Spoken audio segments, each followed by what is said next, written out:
Kemudian pergilah Siti Maryam ke sebuah tempat yang jauh dari keramaian.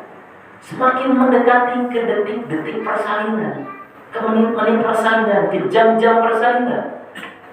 Bizidrin tusakkitu qadan janiyah. Allah berikan salah satu di surah Maryam. Pas mau persalinan sudah kerasa. Kalau sekarang sudah pecah ketuban. Kemudian Siti Maryam nyender di pohon kurma.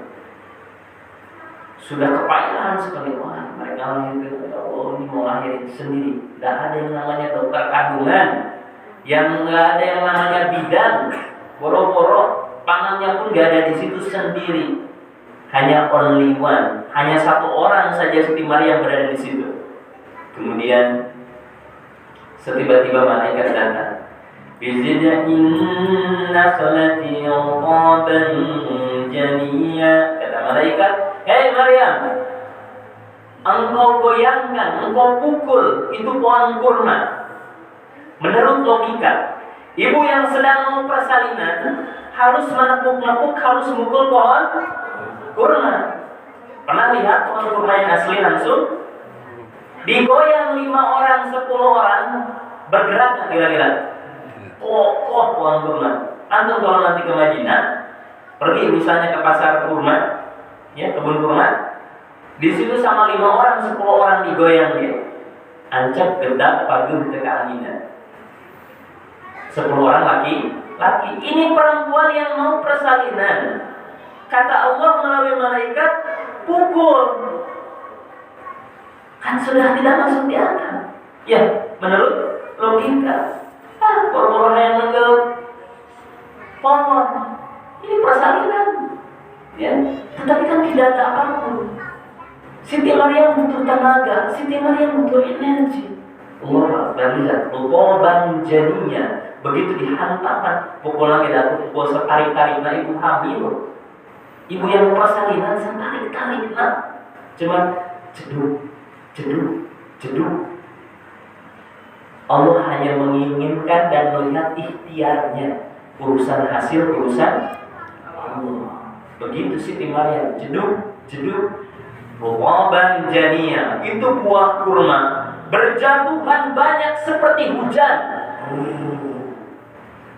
Sampai di sekitarnya Siti Maryam penuh dengan buah kurma. Kemudian dimakanlah buah kurma tersebut oleh Siti Maryam. Dimakan ibunya. Tidak banyak, cuma beberapa biji, mungkin 3, mungkin 5 orang. Tidak disebutkan dalam tafsir maupun riwayat berapa jumlah yang dikonsumsi kurma oleh Siti Maryam. Tetapi ya namanya mau persalinan, supaya ayah memasukilah gitu intinya mah. Ya paling juga mungkin 3 lah taksiran, atau mungkin juga cuma 1 biji. Tetapi Allah bukan melihat itunya, ikhtiarnya. Kemudian Siti Maryam mengkonsumsi. Makanya kemudian ada wasilah dan sababiyah. Misalnya ibu-ibu yang misalnya ingin mengandung, ingin hamil, itu dianjurkan untuk memakan kurma muda. Kurma muda itu apa? Ruqab. Tadi ruqaban janiyah. Ruqab itu jenis kurma muda. Masih kene kanumnya, masih kakak lah gitu ya. Kan kalau kurma standarnya empuk ya kalau sudah matang gitu. Ini masih ranum. Artinya buat ibu-ibu yang ingin hamil lagi, nah itu salah satu yang bisa dikonsumsi. Kurma ruqab, jenis ruqab masih muda. Kurma muda banyak kemudian dikonsumsi oleh ibu-ibu yang ingin mengandung karena Siti Maryam melakukan tersebut. Nah, setelah memakan buah kurma tersebut, setiba-tiba kemudian semakin terasa bagaimana persalinan itu ingin keluar, dan benar keluar. Bayangin, tidak ada bidan, tidak ada dokter kandungan, melahirkan sendiri bisa. Kok bisa? Itulah ketika seorang hamba berpegang kuat teguhnya hanya kepada Allah. Ibu sanggup melahirkan, nggak ada dokter, nggak ada bidan? Nah kan, stres dulu. Wah, suami lagi ikut stres. Wah, kumaha. Ini Siti Maryam sendirian. Brojol aja ya, lahiranlah sudah, singkat kata lahiran. seorang nabi yang sudah disebutkan di masa kandungan bahkan sebelum hamil sudah disebutkan, Maryam, ente dia bakal mengandung melahirkan seorang nabi namanya Isa. Mengandung juga belum, tapi nama sudah disebutkan. Tuh, salah satu bayi yang sudah Allah sebutkan namanya sebelum mengandung, satu Isa, dua Yahya. Ya. Dan prosesnya rada beda ya, tapi mirip. Kalau Zakaria mah itu pamannya kan. Yahya teh berarti sepupuan sama Siti Maryam. Kalau pamannya Zakaria dengan istrinya karena sudah 90 tahun lebih hidup, belum mengandung, belum punya anak, terus aki-aki, terus ini, qadarullah kemudian lahir. Satu anaknya siapa? Yahya, sekali lahir hiji tapi nabi. Soleh deh. Kurang ayah bahkan 10 5 lahir kabeh. Iya kieu, itu gitu lah caranya. Ya. Nabi Yahya satu, Nabi Zakaria satu. Begitupun Siti Maryam. Ajaibnya lagi, Siti Maryam tidak punya suami. Punya anaknya cuma satu. Sekali lahir langsung jadi Nabi Isa. Begitu sudah lahir dalam dekapannya, mau tidak mau harus pulang. Harus pulang ke kampungnya, ke Bani Israel, dari pengasingannya. Yang dia khawatirkan, ya Allah, kalau aku dalam kondisi seperti ini, mending aku cabut nyawa saja ya Allah. Di situ bukan Siti Maryam putus asa, bukan, tetapi khawatir tadi balik ke Bani Israel, mereka nanti menggunjing, ngomong ini dan itu, mereka jadi terjebak dengan dosa. Itu yang ditakutkan oleh Siti Maryam. Tapi akhirnya Siti Maryam setelah persalinan melahirkan sendiri, pulang beberes pun sendiri, balik ke kampungnya Bani Israel, begitu pulang sendiri, masuk istilahnya ke gerbang, ke gang, gang sini artinya masuk ke gerbang kampung. Wah, langsung orang-orang mencibirkan lagi pada nongkrong lagi di depan rumah, ada yang ini dan sebagainya, ngomongin semuanya. Oh, Maryam ternyata yang selama ini kita anggap wanita baik, wanita soleha, wanita suci, oh ternyata dia sudah melakukan zina, oh ternyata dia telah melacur, banyak mengunci. Bayangkan Bu, sudah baru persalinan sendiri, gak ada yang nemenin.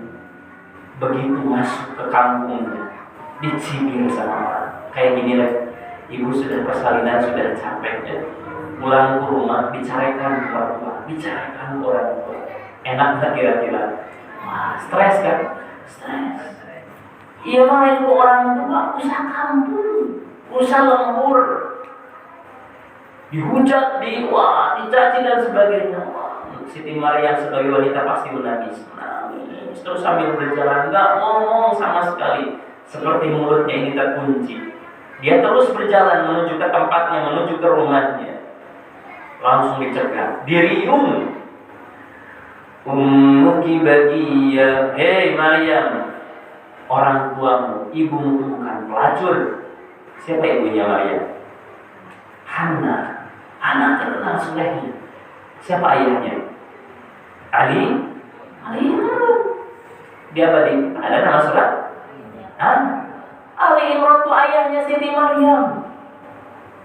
Ayahnya jadi nama surat Ali Imran, anaknya jadi nama surat Maryam, surat ketiga dan surat ke-19. Orang tuanya soleh-soleha. Begitu, digunjung, dicibir, kamu ini dan sebagainya. Lihat Allah, karena sabar saja Siti Maryam.